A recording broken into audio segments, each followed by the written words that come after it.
Hello students, I am आरती और मैं आप सबका वेलकम करती हूँ आरती एजुकेशन वर्ल्ड पर। डियर स्टूडेंट्स, इस वीडियो में हम आपकी 7th क्लास की सामाजिक विज्ञान विषय की कार्यपत्रक नंबर 8 करेंगे, जिसकी डेट है 19 अक्टूबर 2020। ये जो वर्कशीट आई है बच्चों, ये आपकी जो भूगोल की बुक है उससे आई है और उसमें से आपका जो टॉपिक है वो है परितंत्र। लेकिन वर्कशीट शुरू करने से पहले देख लेते हैं, यहाँ पर आपको जानते ही हैं विद्यार्थी के नाम में आपको अपना नाम लिखना है, कक्षा अध्यापक के नाम में आप अपना नाम लिख देंगे। ओके, चलिए अब इस वर्कशीट में हम क्या पढ़ने वाले हैं बच्चों, ये बहुत ही बढ़िया सा टॉपिक है और कौन सा है, परितंत्र। तो इस वर्कशीट में हम परितंत्र को समझेंगे, क्या होता है, अच्छे से उसको समझकर उसमें जो भी प्रश्न उत्तर दिए हैं करने को उन्हें भी करेंगे। चलिए शुरू करते हैं आज की वर्कशीट। विचार करें, कैक्टस पौधे की पत्तियां कांटों के रूप में क्यों होती हैं?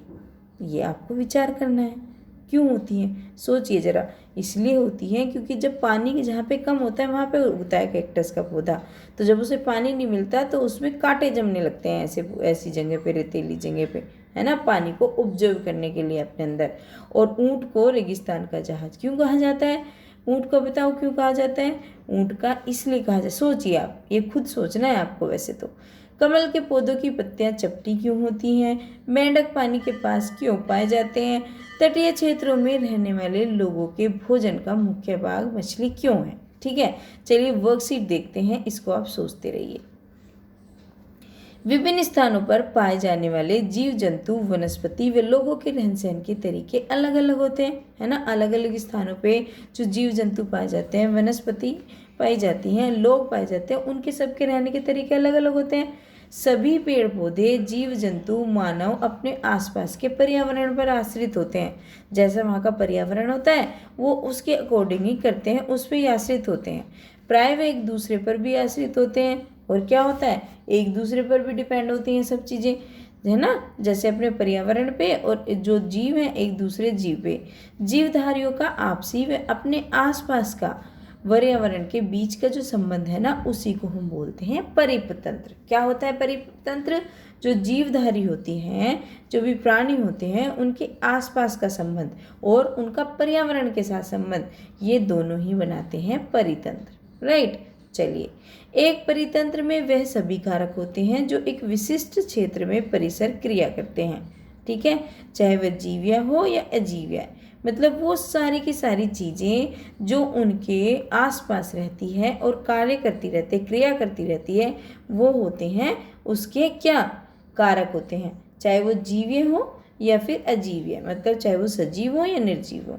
संसार में प्रत्येक विशिष्ट परितंत्र के पास अपने निर्जीव वस्तुओं द्वारा निर्मित स्वयं की स्थितियां हैं, है ना।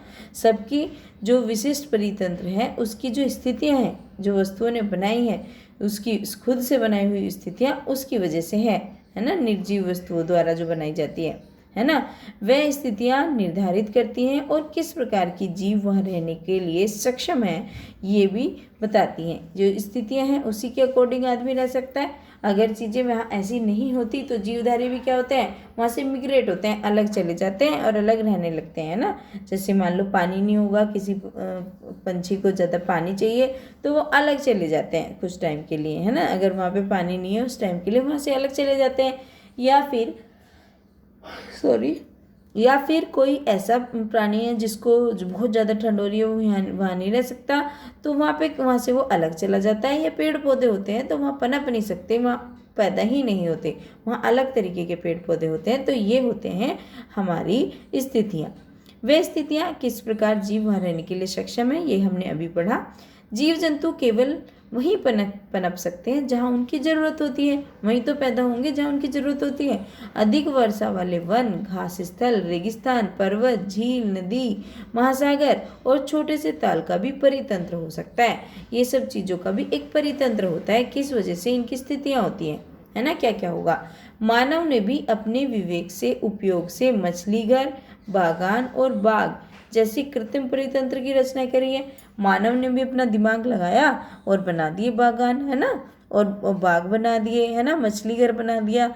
ये कृत्रिम का मतलब होता है जो हमने खुद बनाए हैं, और जो प्राकृतिक परितंत्र होते हैं जो कि प्रकृति ने हमें दिए हैं खुद से, मनुष्य को नहीं बनाना पड़ा। ठीक है, देखिए ये इसकी परिभाषा यहाँ पे भी है।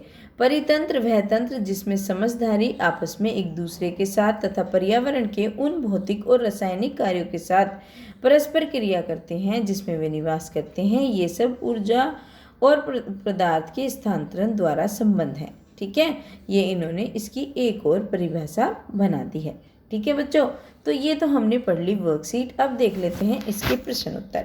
चलिए, परितंत्र कैसे बनता है? सबसे पहले इसमें 3 ही क्वेश्चन पूछे हैं, कर लेते हैं फटाफट। परितंत्र कैसे बनता है? तो बच्चों, परितंत्र जीवधारियों का आपसी व अपने आसपास के पर्यावरण के बीच का संबंधी परितंत्र का निर्माण करता है। तो आपके पहले क्वेश्चन का एकदम सही ये हो जाएगा। ओके, चलिए अब चलते हैं सेकंड क्वेश्चन पे। इनमें से कौन सा प्राकृतिक परितंत्र नहीं है? इन्होंने 3 एग्जाम्पल दिए हैं बच्चों। क्वेश्चन में क्या पूछा है? इनमें से कौन सा प्राकृतिक नहीं है? क्योंकि मरुस्थल तो हमें बना बनाया मिलता है ना, जो रेगिस्तान है हमने नहीं बनाया, वन भी हमने नहीं बनाए, वो भी बने बनाए मिलते हैं। हम वनों को काटते हैं। समुद्र भी हमने नहीं बनाए, तो हमने क्या बनाए हैं? पार्क बनाए हैं। तो प्राकृतिक परितंत्र कौन सा नहीं है? इसमें से पार्क नहीं है। तो आप इसका उत्तर क्या लिख दोगे? पार्क लिख दोगे, राइट। चलिए अब देखते हैं थर्ड क्वेश्चन। दिए गए संकेतों की सहायता से परितंत्र को पहचानिए। तो बताओ, मछली रहती हो, पानी रहते हो, कमल का फूल खिलता हो, कौन सा परितंत्र है? वो तालाब है। तालाब में ये सारी चीजें रहती हैं। रेत, ऊंट, केक्टस का पौधा, ये कहाँ पाए जाते हैं? मरुस्थल यानी कि रेगिस्तान में। ये उसी मरुस्थल परितंत्र के ये सारे फैक्टर हैं, कारक हैं। घने पेड़, जंगली जानवर, मिट्टी कहाँ मिलेगी आपको? वनों में मिलेगी। तो इसका आंसर लिखेंगे वन। शंकुधारी वृक्ष, भीड़, बर्फ, ये कहाँ मिलती है? या हमें जो पर्वतीय क्षेत्र होते हैं, पहाड़ होते हैं, वहाँ पे मिलती है।